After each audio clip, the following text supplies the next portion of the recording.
Good afternoon, everyone, and welcome to America's Credit Union's Don't Tax My Credit Union online rally. I'm Paul Berry, your host for this wonderful event today, and we welcome you here. Our concern is tax exemption. We extend a special welcome to everyone watching from wherever you may be in the country. And for those of you on Capitol Hill, I hope you will find this informative. Credit unions have become a critical part of working America's financial stability. 96 million members strong. The nearly 7,000 credit unions serve their members with services that are geared toward their needs, not at generating profits for a small group of shareholders. Credit unions are member-owned and member-directed.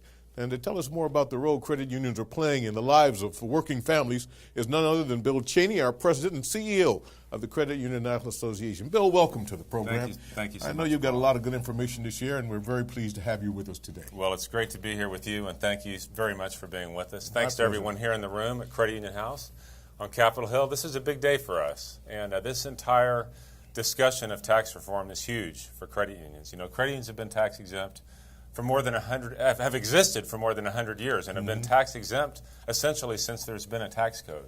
Credit unions are tax exempt because credit unions are different. Banks like to say we're the same, but we couldn't be anything further from the same. We're completely different. We're owned by our members.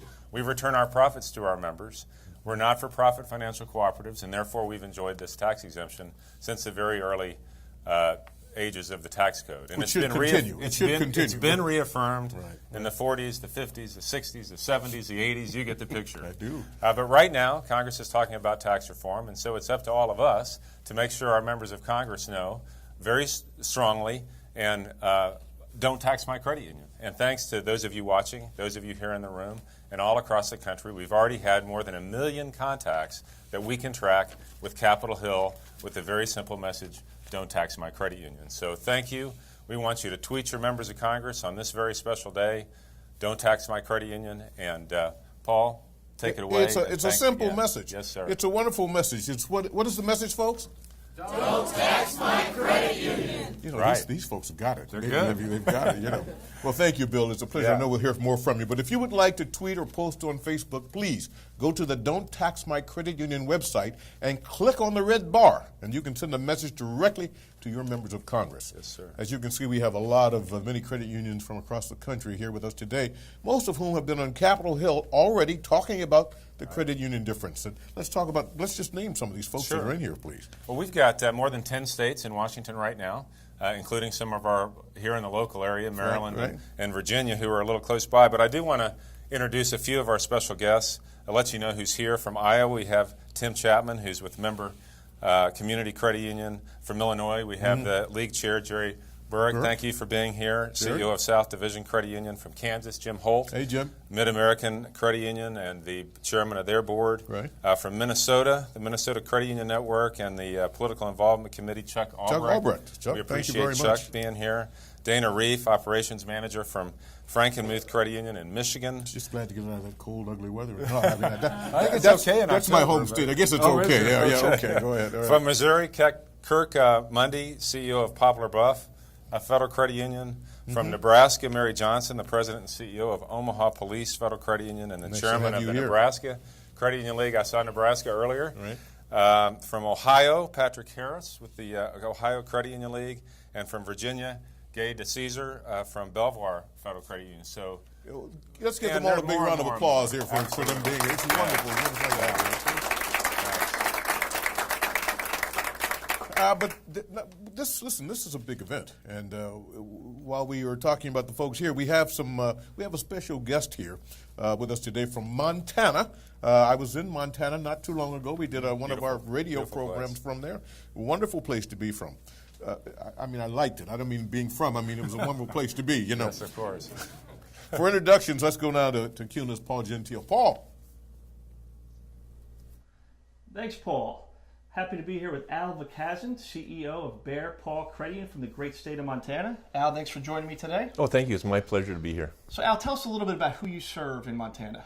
Our credit union is located in north central Montana, about 40 miles from the Canadian border, right basically in the center of the state in a rural community. We're a state chartered with 7 counties and Burlington, Northern Santa Fe employees. Great. I understand your members have some unique needs. You serve Indian reservations. Tell me a little bit about the unique financial needs of your members. Sure. There's 2 Indian reservations located within our field of membership. One is the Fort Belknap Indian Reservation, of which we have an outreach program there. We're out there every Wednesday afternoon providing basic financial services to the members of those communities where they did not have them before. We provide cash services by way of ATM machines.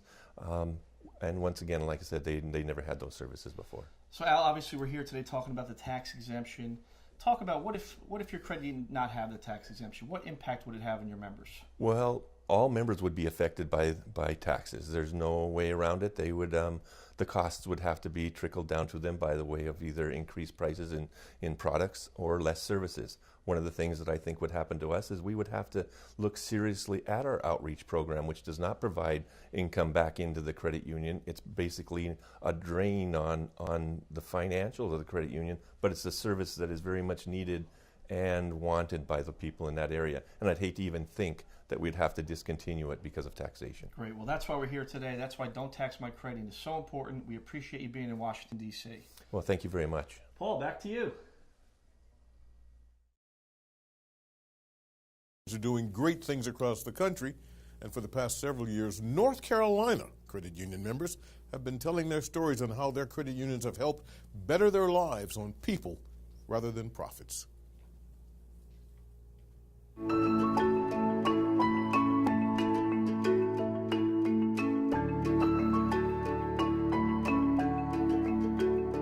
We want to develop a long-term relationship with our members.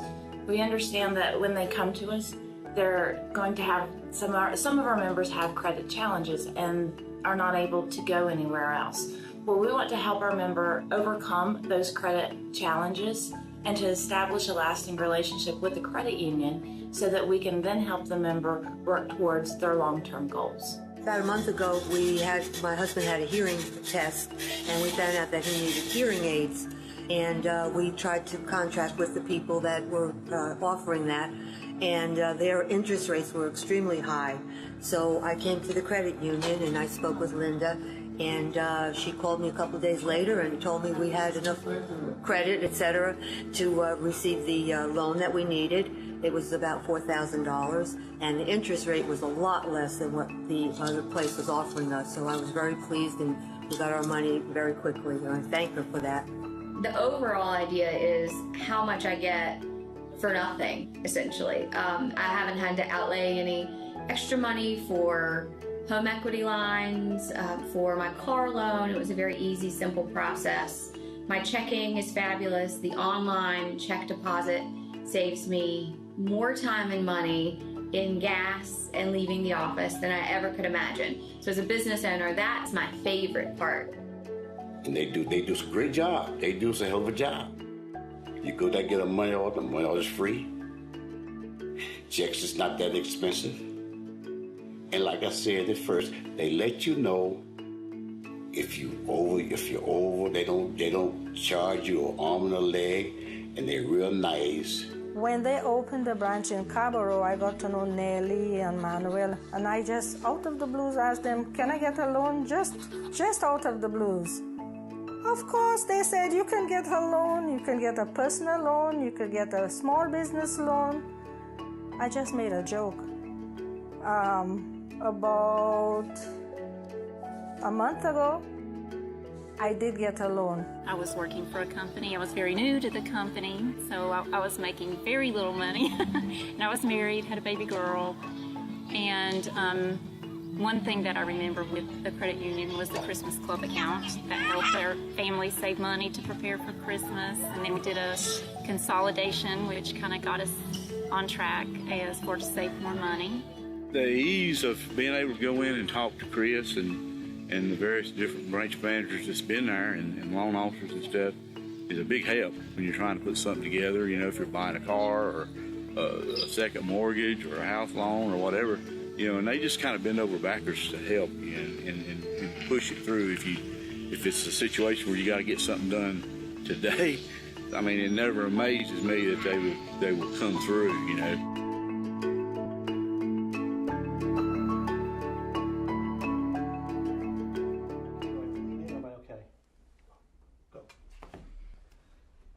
Paul. It's my pleasure to have with us today Bill Hampel, CUNA's chief economist, and Steve Poziesk from the American Consumer Institute.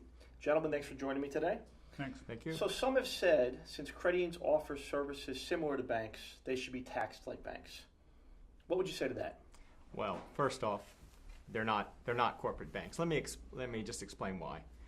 First off, unlike banks, they don't have dividends. They don't have stockholders. They don't pay lavish salaries to board members. What we have here essentially is a member-based organization. It is essentially a consumer-based organization. So what we have is the benefits that accrue to the consumers, say favorable interest on deposits. Those benefits are already taxable by through income taxes. Right. So what this represents, in effect, is double taxation, and that's the problem with this. Okay, great. You know, credit unions are not MINOs, mutuals in name only. They really are co-ops, and that makes such a huge difference in how they operate. The fact that we offer some of the same services that a bank offers doesn't make us the same thing as a bank, because our organization, the cooperative structure as a driving force behind what we do is so powerful. It really is very different. Right. Well, here we are in Washington, D.C. As you know, we have a federal shutdown. We have fiscal deficits. So some would say taxing credit unions, it's a great way to raise revenue. What kind of revenue would be raised if credit unions were taxed? Not a whole heck of a lot. The Joint Committee on Taxation, whose responsibility it is to figure out the revenue effects of various pieces of legislation, has estimated that if credit unions were taxed, it would raise about $500 million of revenue per year. Right. To put that in context, $500 million would fund the federal government for about an hour and a quarter. Right. That doesn't seem like it's going to move the needle very much. Or just in terms of the deficit right now is running at about $700 billion, and therefore taxing credit unions, you need 1,400 other similar sized savings or tax increases in order to balance the budget. There's hardly any money there. So it sounds like it's not even a drop in the bucket. Not even. Okay. So what would the impact be on credit unions if credit unions were to be taxed? What they'd have to do is it'd be a new expense for credit unions. They'd have to take more out of what they would otherwise return to their members and use it to pay taxes. It would be a tax on their members. So they'd have to do things like raising their loan rates, lowering the rates they pay on deposits, charging higher fees and more fees, all those sorts of things in order to adjust. And quite frankly, since credit unions have a number of other restrictions that they operate under, it's pretty likely that a large number of credit unions through time would probably just convert to a bank charter if they had to pay taxes. Sure. So, Bill, you mentioned Joint Committee on Taxation, about $500 million a year. That's opposed to the benefits that members get from their credit unions to the tune of about $8 billion? Right. In the latest year, it's about $6 billion. Right. How we calculate that is we get data from a third party comparing loan rates that credit unions charge versus banks, deposit rates that credit unions pay versus banks, and add up the difference. And that adds up to, last year, about $6 billion, the differential that credit union members received. In addition to that, based on other research by third parties, we believe that bank customers saved about $2 billion a year from the effect of credit unions in local bank markets moderating bank being pricing. Competitive. So still, we have about $8 billion of benefits to the economy. That's great. Now, Steve, your group is always concerned about the consumer. What would a tax on credit unions mean to the consumer, who's really the most important aspect here? Right. So what does it mean for consumers? As I pointed out earlier, this essentially represents double taxation on consumers. So here we have the banks who are first in line to get government handouts and bailouts, and now they're going back to the federal government looking for help. This would really do a lot of harm to consumers, a form of double taxation, and I think it's just a bad deal for them all the way around. All right. I mean, one of the things we've seen is credit union members have come out very actively supporting the tax exemption. I don't think you'd see that from bank customers, do you? Well, it's it's one of those things. It's a hard thing sometimes for people to understand and get a grasp on. But essentially, this really is a member-based. It's a consumer-based organization, and it's essential that it isn't taxed twice. It's very different from a corporate bank, and it's a hard message to give, but it is the right message. As Bill had mentioned, it's clear here that the benefits today outweigh the costs. We don't want to put it the other way around. That would be a bad deal for consumers. Right. So sure, behind all the banker rhetoric, I think what you have at the end of the day is $500 million in taxation, $8 billion benefit back to consumers. So that's very powerful differential there. So great, gentlemen. I appreciate it. Thanks for joining me. Thank you. Paul, that's all from here. Back to you.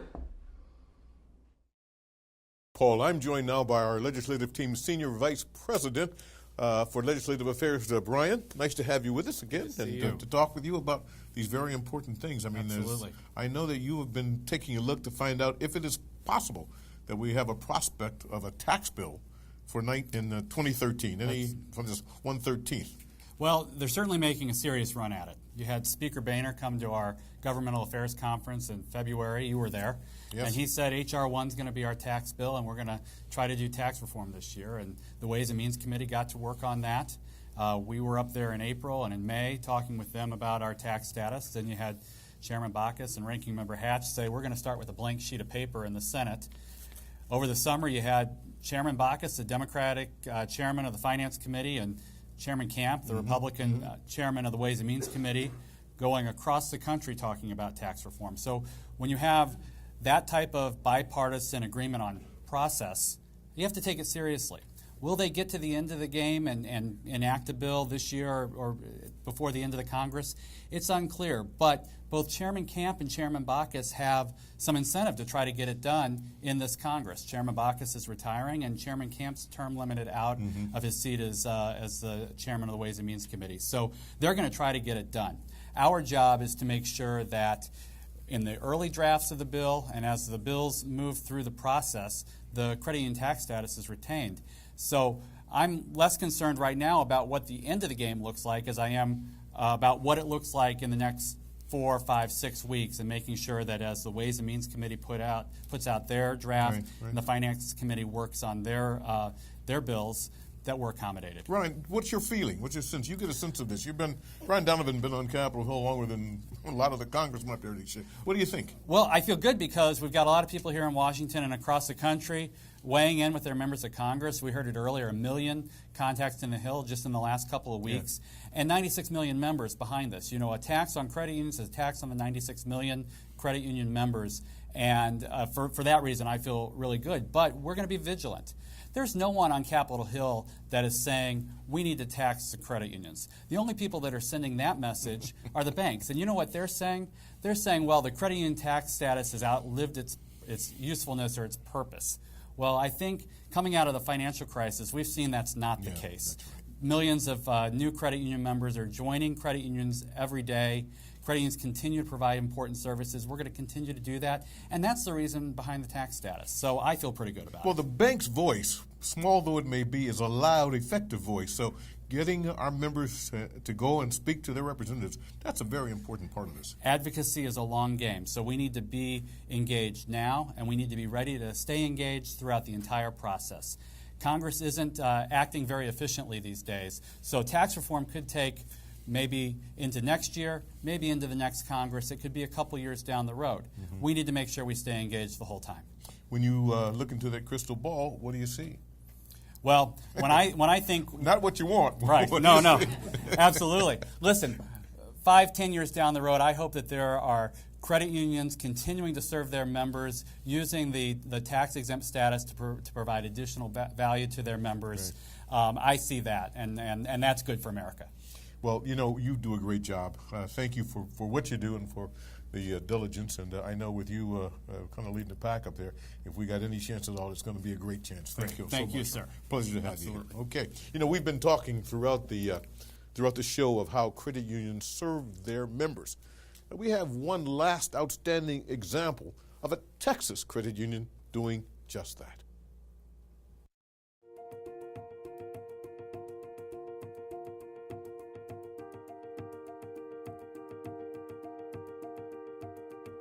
To give you a couple of things that we think are unique in serving our members, especially in the communities such as El Paso, we focus a great deal on the demographics of our community. 82% of our population are Hispanics. So we've implemented and are designated as a Juntos Avanzamos credit union, as an example. Together we advance.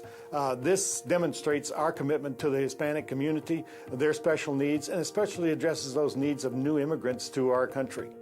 We also spend a lot of time in the community with our education facilities, supporting things like financial literacy, especially for the young people in our community.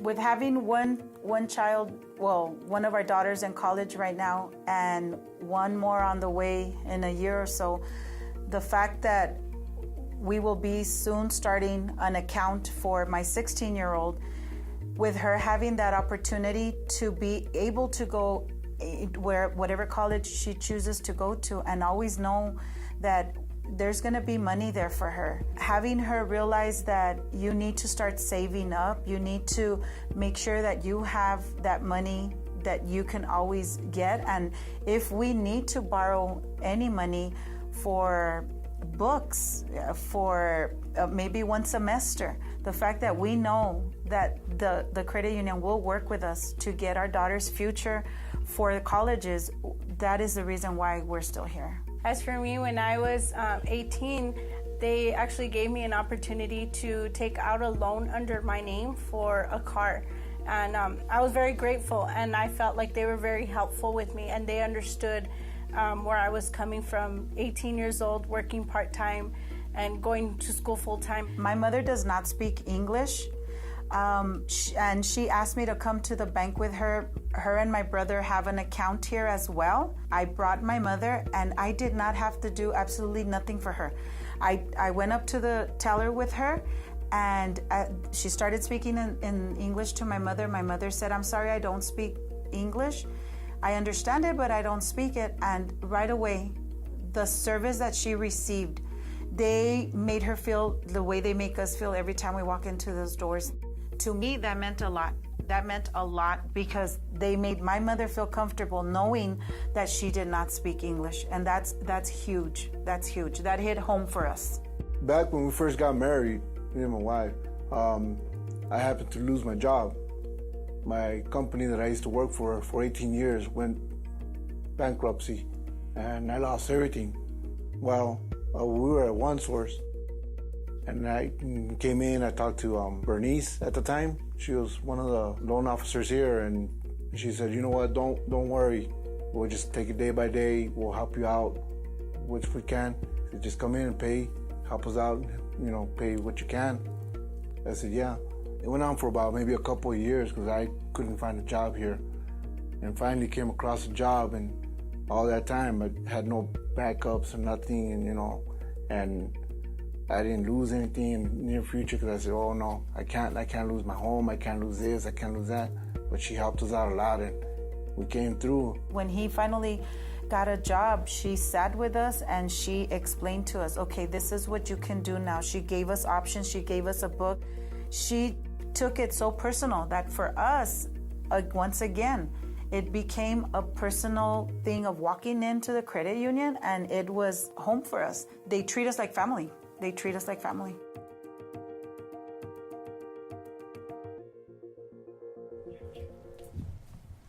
Thanks, Paul. Well, I'm down here watching the action on Twitter. I'm with CUNA social media specialist Joe Joyner, and Joe's monitoring all the progress. There's a lot of tweets going on here. Joe, what can you share with us? Well, we have a lot of action going on. We are following the hashtag CU rally, and then also the Don't Tax My CU hashtag.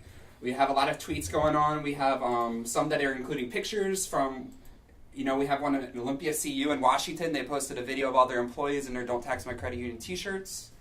Then we also had our friends at the Missouri Credit Union League who all wore their t-shirts today as well in support of the rally. And we even see some Vine videos as well. We have one out of Minnesota of credit union employees doing a Vine video to send to their members of Congress, which is also a good way to put a face to Don't Tax My CU as well. Now, Joe, I see the screen continue going up and down, up and down. Is that just constantly new tweets? Yes, this is all live, so this is all happening right now. As you can see, tweeting to you now, CUNA, Don't Tax My CU. Thank you, Jennifer Wright. And then we also, a very easy way to send tweets to your members of Congress now, if you go to the Don't Tax My Credit Union website, and then you can just click here to tweet at Congress, and then you can just enter in your information, and it'll post directly to your members of Congress. Well, Paul, we don't have the numbers yet, but easily there's hundreds of tweets going on right now. I'm sure when the final number's in, we're going to have some big numbers here. So that's it from us down here. Back to you, Paul. Jerry Burek from Illinois. And how long have you been in town, Jerry? 2 days. Okay, and what did you do? What have you been doing here? Well, we've been hiking the Hill. We've been talking to legislators. We've been seeing a few of the sites and enjoying the beautiful weather. And the government's closed down. Yeah, it is, but great traffic. Yeah. Now, did you have a chance to interact with your congressman, your representative? Always, when we're here, they're very supportive of credit unions. Right. Talk to me about what you say to them. What is the approach that you take when you're talking to your representative? What is it that you want him or her to know? Well, we want them to know the vital issues concerning credit unions. They change, but some of them are always on the forefront, especially don't tax our credit unions. Right. And that always has been our number one issue. And for your membership in Illinois, which part of Illinois are you? The Chicagoland area. Okay, the Chicagoland area. Yes. Oh, okay. So must be a big union, is it? Well, no, we're a smaller size credit union, but our members are scattered. Now, they have a choice, obviously, as we all do, right? They do. They let you know. And they're looking for service. They're looking for what? They're looking for, from the credit union, what do they expect to get? They expect to get good service. They expect to get fair treatment. They expect to get loans that they can't get somewhere. We serve a lot of people of modest means. We do a lot of small loans that usually the banks don't offer. And they just like to come to us because we're friendly, we're like family, and they feel very comfortable when they come in. They know us. We know them by their name, not a number. And it's just different, a different feeling. The credit union, there is a difference when they walk into our establishments. The purpose of this rally is simply don't tax my credit union. Yes. How important is it for those who are listening out there, wherever they may be, to make contact with their representative? Well, if we lose our tax-exempt status, a lot of the credit unions will go away. So it's vital that they stand up. Some of the bankers have attacked us downstate Illinois already, but our members have rallied to support us. Right. But it's important that we continue the fight to keep and preserve credit unions so that Americans do have a choice, a financial choice. A choice is important. Well, Jerry, thank you so much. Thank you so much. Very much. Let's give her a round of applause. It's great to have you. Bill, I'm going to bring Bill back in. Bill, you've been talking about this. This is what this is all about. I mean, this is not an idle exercise. No, not at all. The purpose is to say, look, please make sure that your representative understands the importance of the credit union to you. And nobody can do that but individuals talking to other people. That's right. All 535 members of Congress need to know. Some of them have already come out in support of us. We need to hear from all of them. We need your tweets. We need your phone calls. We need your Facebook posts. We need everything you can give us. Credit unions are tax exempt because we're different. We're not-for-profit financial cooperatives. Banks are for-profit. They benefit a small group of shareholders. Can't say it Credit unions benefit the collective. The members that own the credit union are the members of the credit union. They elect the board of directors, and the credit union is for their benefit. You know, people ask me all the time, what's your elevator speech about credit unions? And it's pretty simple. The motto of credit unions is people helping people. Right. Banks use people to make money, and credit unions use money to help people. It's really as simple as that. And if you like to have a choice and you want one of those choices to be a credit union, then you need to contact your member of Congress, your representative, and both of your senators with a very simple message: don't tax my credit union. We're going to get back to you for the close, but I think we have some folks who are standing by to talk to us. Yeah, I think Paul Gentile has corralled somebody over there. Paul, go ahead. Thanks, Paul. I have Peter Paulson here, Corporate America Family Credit Union. Can you tell me a little bit about what you're doing here in D.C., talking about the tax exemption? Why is it so important to your credit union? You know, we do a great job every day taking care of our members, but in the truest sense of being a cooperative, it's so important that we preserve that tax-exempt status so we can continue taking care of our members through member education, great products that help people of all walks of life. Sure. The banks seem to think about credit unions look too much like them, they're growing, they're expanding, but it's all about the structure. Talk about the structure of your credit union and why that really is a defining deal about being a credit union. Absolutely. The difference that we have, of course, is that we're really a true cooperative in every nature that you can see. We have a volunteer board democratically elected by our members, and so that structure is what makes us different. It has nothing to do with the fact that we continue to offer great products and compete with other financial services providers. Sure. So when your members have tough times, they're in need, we have a government shutdown here, credit unions are serving their members in different ways. You have special offerings, special products to help them through tough times? We always have special products. Whatever type of need the member has, if they need help with some member education, if there's been a natural disaster in the area, we're always there to step in, and it's whatever our members need, and it's unique with each credit union and each credit union's member. Right, great. Well, we appreciate you having here. Thanks for coming out. Thank you. Thanks, Paul. Back to you. Absolutely. And we just remind folks, too, and this is one of the reasons I absolutely love credit unions. We have, surprisingly, the government shut down. Yes, sir. Let me tell you what many credit unions are doing right now. They're providing those bridge loans without a lot of hullabaloo, with a lot of trouble, because they know people are in trouble. People are walking into the 0% interest too. 0% interest. Right. They're saying They're advancing pay. That's exactly right. See which bank is doing that for you, if you please. Okay, but people are walking into their credit unions and they are being able to get a little bridge loan, if you will, something to tide them over, especially in this area, and because, as you know, many of our federal workers simply don't have a job right now. They are on furlough. But the bills keep happening, don't they? They don't change. So you got, you know. Well, the work continues. The members of Congress are still getting paid, and they're still working. We hear right over here. Right over here. On Capitol Hill. They're working on tax reform. They're working on other issues. The leadership is trying to figure out how to resolve this government shutdown, the debt ceiling. But many members of Congress right now are simply waiting until the next step. And it's a great time for them to hear from people who support credit unions. Don't tax my credit unions. It's absolutely essential. So thank you to you, Paul. A pleasure. Thank you to everyone watching online. And those of you on the Hill, we appreciate your support. And I don't know if you had final comments before we break. Well, I mean, it's your show, Bill. I can say something else or I can shut up. What would you like? No. Well, we have some people in the room here that wanted to send one more message, I know, out to everyone watching online. We want to thank everyone for being here, but we want to give them an opportunity right here from Credit Union House to send a message. That's better than anything I could say. Anything I could say, so please.